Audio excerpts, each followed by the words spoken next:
आज का ये एपिसोड शुरू करने से पहले एक छोटी सी बात। क्या आप भी अपना पॉडकास्ट बनाने की सोच रहे हैं? तो एंकर ट्राई कीजिए। ये पॉडकास्ट बनाने का सबसे आसान तरीका है। नंबर एक, ये फ्री है। नंबर दो, इसमें कई सारे ऐसे टूल्स हैं जो आपको अपने फोन और कंप्यूटर पर रिकॉर्ड और एडिट करने की फैसिलिटी देते हैं।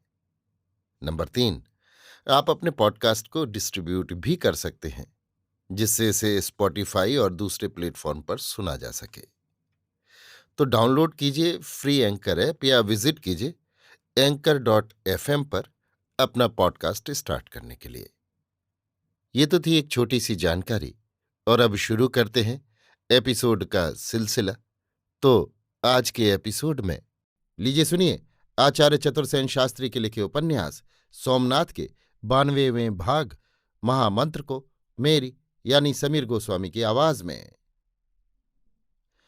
महाराज भीमदेव की रुग्णशैया पर मंत्रणा सभा जुड़ी। सभा में केवल 3 पुरुष थे, बालूकाराय, दामू मेहता और महाराज भीमदेव। महाराज भीमदेव ने पूछा, तो देवपट्टन का पतन हो गया, गुजरात की मर्यादा भंग हो गई? गुजरात की मर्यादा भंग नहीं होगी महाराज, जब तक बाणबली भीमदेव खड्गहस्त है। मेहता दामोदर ने स्थिर स्वर से कहा। सर्वज्ञ गंग की कुछ सूचना मिली है? नहीं महाराज, देवता की रक्षा हुई, कुछ कहा नहीं जा सकता। राव रायधन, वे संभवतः खेत रहे। और कमाल आखाणी, गंदावा दुर्ग हमने उन्हें ही सौंपा था, उन्होंने हमें सब युद्ध साधन समेत विदा कर दिया था। दुर्ग में केवल 100 योद्धा भी नहीं थे, पर दुर्ग दृढ़ था। कौन जाने उन पर क्या बीती, सूचना अभी नहीं मिली है। दुर्ग में क्या यथेष्ट अन्न जल था? नहीं। तब तो महाराज के नेत्र सजल हो गए। उन्होंने कहा, राजवैद्य कहाँ हैं? उपस्थित है महाराज, उन्हें अभी बुलाओ। राजवैद्य ने आकर महाराज को जोहार कहा। महाराज ने कहा, वैद्यराज, मेरे घाव कितनी देर में भर जाएंगे? अन्नदाता भी 1 मास न अश्व की पीठ ले सकते हैं, न तलवार ग्रहण कर सकते हैं। ये तो असंभव है वैद्यराज। असंभव तो महाराज के प्राणों का इस शतविशत शरीर में शेष रह जाना था। वैद्यराज ने आंखों में आंसू भरकर कहा, वो तो संभव हुआ वैद्यराज। महाराज ने सूखी हंसी हंसकर कहा, महाराज के पुण्य प्रताप और देव सहाय से महाराज। तो वैद्यराज, प्रत्येक मूल्य पर यह भी संभव करो कि मैं 1 सप्ताह में शस्त्र ग्रहण कर सकूं। अपराध क्षमा हो अन्नदाता, मैं किसी तरह श्रीमानों के प्राणों पर खतरा नहीं आने दूंगा। परंतु गुजरात की प्रतिष्ठा का प्रश्न है। गुजरात के धनी के प्राणों का मूल्य उससे बहुत अधिक है अन्नदाता। नहीं वैद्यराज, मैं अधिक काल तक शैया पर नहीं रह सकता। वैद्यराज ने सिर झुका लिया। मेहता ने कहा, महाराज, हम जैसे भी संभव होगा आपको स्वास्थ्य लाभ कराने की शीघ्रता करेंगे, परंतु अभी अगत्य की बात है। संकेत पाकर वैद्यराज चले गए। महाराज ने कहा, हाँ, परंतु मेरी तो एक ही बात है कि गजनी का वो दैत्य और उसके संगी साथियों में कोई यहां से जीवित लौटने न पाए। यही हमें निर्णय करना है महाराज, मेरी एक योजना है। मेहता ने कहा, कहो मेहता। महाराज ने आकुल दृष्टि से मेहता को देखकर कहा, महमूद के लौटने के 2 मार्ग हैं, एक आबू को होकर राजस्थान को भंग करके, दूसरा कच्छ के रन में होकर। तब हमें राजस्थान का मार्ग अवरुद्ध करना होगा और ये मोर्चा आबू चंद्रावती की उपत्यका में होगा। विमलदेव शाह 60 सहस्त्र संगठित योद्धा लिए वहां तैयार बैठे हैं। महाराज वल्लभदेव भी सब सैन्य और साधन ले उनसे जा मिले हैं। मैंने देवपट्टन से चलते ही ये व्यवस्था कर दी थी। विमलदेव को सूचना भी भेज दी थी। चंद्रावती के परमार और अनहिल्य राय नांदौल से सैन्य समेत आबू को चल पड़े हैं। उनकी आंखें खुल गई हैं। दोनों की संयुक्त सेना 40,000 है, परंतु एक बाधा है। वो क्या? कुमार दुर्लभदेव।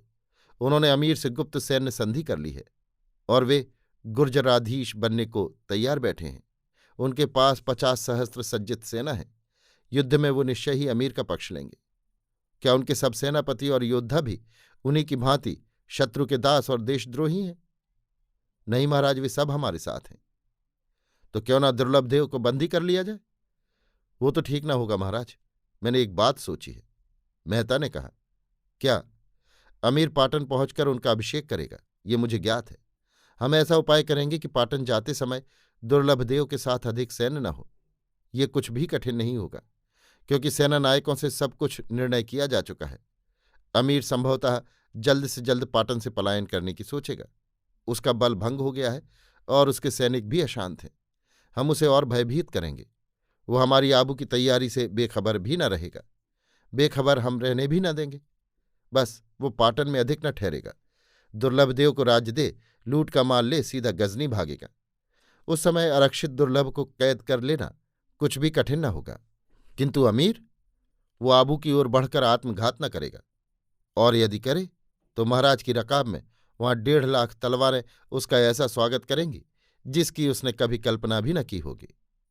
और यदि वो कच्छ के अथारन में घुसे तो चौहान सज्जन सिंह वहां उसका ऐसा स्वागत करेंगे कि जिसका नाम नहीं। क्या सज्जन को हम कोई सहायता नहीं पहुंचा सकते? असंभव है महाराज, फिर उसकी आवश्यकता भी नहीं है। वो रणथंभी माता के स्थान पर चौकी लिए बैठे हैं, जहां से आगे 300 मील के भीतर न एक बूंद जल है, न एक झाड़, न घास फूस, केवल रेत ही रेत है। रेत के अंधड़ हैं, तूफानी वायु के थपेड़े हैं। ये सब इन दैत्यों की जीवित समाधि के लिए उत्सुक हैं। तो अब खंभात का कोई भरोसा नहीं है। गजनी का दैत्य आपकी गंध सूंघता हुआ चाहे जब धमकेगा। इसलिए आप चौला रानी तथा बालूका राय को लेकर अभी इसी क्षण आबू को कूच कर दें, और मैं सब ब्राह्मणों, सेठियों, स्त्रियों और आवश्यक जनों को भरुकच्छ रवाना करता हूं। धन संपत्ति और अन्न आदि को बचाने का समय नहीं है। आवश्यक होगा तो हम सब कुछ आग लगाकर भस्म कर डालेंगे। परंतु ये कदापि न हो सकेगा मेहता। मैं इन सब ब्राह्मणों और भद्र नागरिकों को आरक्षित छोड़कर नहीं जाऊंगा। किंतु महाराज, चुप मेहता, मैं इसी अपनी तलवार की शपथ खाकर कहता हूं कि नहीं जाऊंगा। अरे, जीवन क्या बारंबार मिलता है? क्या भीमदेव अब प्राणों का भार लेकर इधर उधर भटकता फिरेगा? नहीं नहीं, कभी नहीं। हाँ, तुम चौला रानी को सुरक्षित पहुंचाने की व्यवस्था कर दो। परंतु इस बार चौला, जो जालीदार गवाक्ष में बैठी मंत्रणा सुन रही थी, लोकलाज छोड़ उन्मत्त की भांति दौड़कर महाराज के पैरों से लिपट गई। उसने कहा, चाहे जो भी हो, पर मैं आपको छोड़कर कहीं नहीं जाऊंगी, नहीं जाऊंगी, प्राण रहते नहीं जाऊंगी। किंतु प्रिय, समय कठिन है, मैं कठिनाई होगी। नहीं होगी महाराज, मैं भी राजा की पुत्री हूं। जैसे मेरे चरण नित्य निपुण है, वैसे ही मेरे हाथ तलवार चलाने में भी पटु है। अब शत्रु शत्राणी की तलवार का पानी भी पीकर देखे। महाराज भीमदेव ने चौला की ओर देखा, हाथ बढ़ाकर उसका हाथ थाम लिया। फिर बालूका राय से कहा, तो बालुक, ऐसी ही व्यवस्था करो। सामंत की सहायता से नगर दुर्ग की रक्षा की व्यवस्था कर लो। नगर सामंत के हाथ रहे और दुर्ग तुम्हारी रक्षा में। और मेहता, तुम जितनी शीघ्र जितने परिवारों को बाहर भेज सको भेज दो, पर ध्यान रखो कम से कम भार लेकर लोग जाएं, तथा युद्ध के योग्य व्यक्ति और अश्व बाहर न निकलने पाए। चौहान से कहो, जी जान से खंभात की रक्षा का प्रबंध किया जाए, तथा कमाल आखाणी और अमीर की गतिविधि जानने के लिए जासूस भेजो। अभी आप सुन रहे थे आचार्य चतुर्सेन शास्त्री के लिखे उपन्यास सोमनाथ के 92वें भाग महामंत्र को मेरी यानी समीर गोस्वामी की आवाज में।